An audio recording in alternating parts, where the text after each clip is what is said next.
Chachngana nga pidong Happy nga siyang kaman Mitski nga yakin mau Jing iglasir doon La syubang lao Dan siya jay na nga Jutang balak likin kila Man kipor ngasko kumapi Bawan pasyaw hakish kor jonga Bunsin hanga piwan pao Tangyapi ko ba Laki por pidon hado nutunga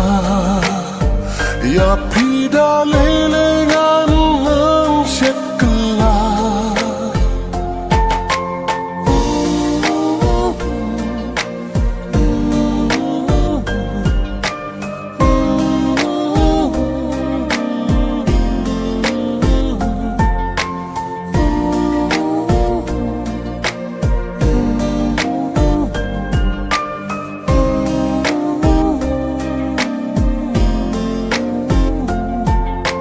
Yan kipor kisni kisnem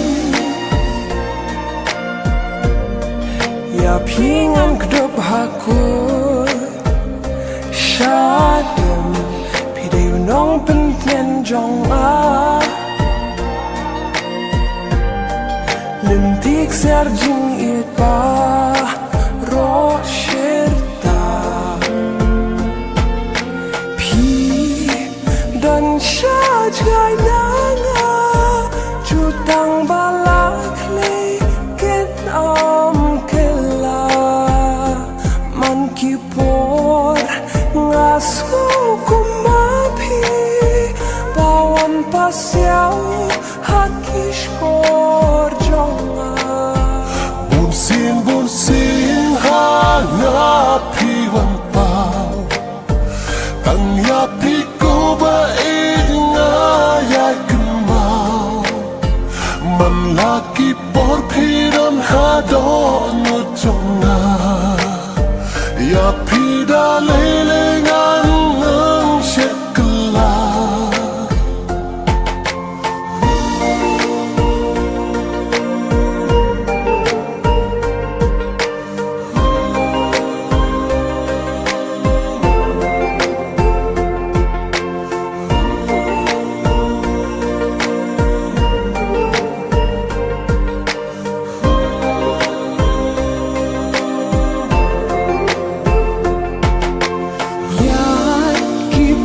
Kisni kisnem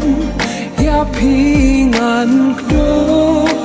hakut syadem Mapide i ngopen tian jonga lentik serjing i baro sita Ya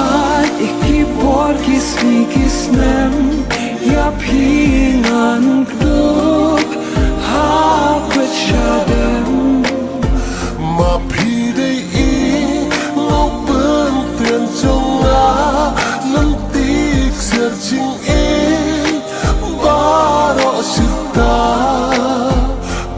Bunsin hanga piwan pao